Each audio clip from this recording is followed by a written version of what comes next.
बांधकाम कामगारांसाठी एक मोठी घोषणा आहे ती पुणे सरकारकडून करण्यात आलेली आहे. तुम्ही शासन निर्णय देखील जारी केलेला आहे. नेमकी काय माहिती आहे? आपल्याला माहिती आहे की बांधकाम कामगार हा आपल्या समाजातील एक अंतिम घटक आहे आणि या बांधकाम कामगाराला जर दुर्दैवाने एखादा अपघात होतो तर त्याचा तो खऱ्या अर्थानं त्या घरातला कर्ता पुरुष असतो आणि तो गेल्यानंतर त्या घराला आधार दिला पाहिजे.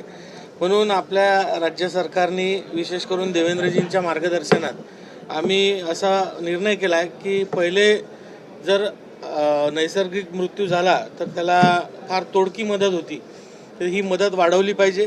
त्यासाठी आम्ही आता हा निर्णय केला आहे की नैसर्गिक मृत्यू झाला बांधकाम कामगाराचा तर त्याला आता 3.5 लाख रुपये, अपघाती मृत्यू जर झाला तर त्याला 6.5 लाख रुपये आणि त्याला अपघातानंतर दिव्यांगत्व आलं तर अशा वेळेस त्याला जवळजवळ 2 लाख रुपये आपण आर्थिक सहाय्य या माध्यमातून करणार आहे. आपण बांधकाम कामगारांसाठी निवृत्ती वेतन योजना सुद्धा आता कार्यान्वित केली आहे, जेणेकरून एका वयोमर्यादेच्या नंतर त्याच्या शरीराची जी कार्यक्षमता आहे ती घटते, पण त्यानंतर त्याला काम मिळत नाही, म्हणून त्याला निवृत्ती वेतन सुद्धा आपण देणार आहे.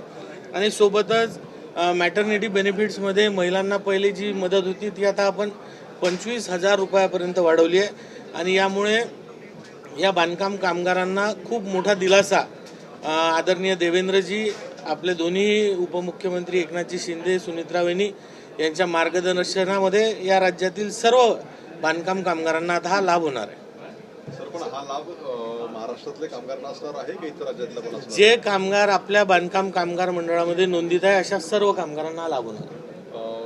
जर अपघात झाला तर साहजिकच आहे का कुठेतरी ज्यांचं काम आहे त्यांच्याकडनं हलगर्जीपणा केला गेला असेल, नियमांचं पालन केलं गेलं नसेल, म्हणून त्यांची चौकशी होऊन कारवाईचं काही तरतूद नाही, त्याच्या एसओपी आपण केलेल्या आहेत. त्या एसओपीच्या माध्यमातून जे पात्र आहेत अशा सर्वांना आपण लाभ देऊ. सध्या बांधकाम कामगारांची काय संख्या आपल्याकडे नोंदीत आहे तो पहिला प्रश्न. दुसरा प्रश्न म्हणजे अंमलबजावणी करताना नेमकं मोठा प्रश्न होता की नोंदणी करताना जे कंत्राटदाराकडून त्यांना प्रमाणपत्र दिले जात नाही, त्या संदर्भात देखील काय हालचाल केली जाते? नाही, मध्यंतरी आपल्या ह्याच्यात जे नोंदणी करताना ग्रामसेवकाचं पत्र लागायचं आणि बांधकाम म्हणजे ग्रामसेवकांनी ते द्यायला नाही म्हटलं होतं.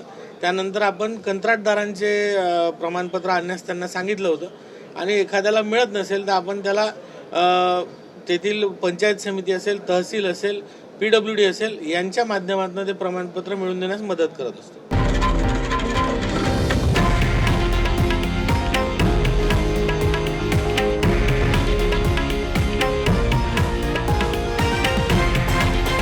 हे आहे देशातील नंबर 1 न्यूज नेटवर्क आणि आपण पाहत आहात TV9 मराठी, एकमेव.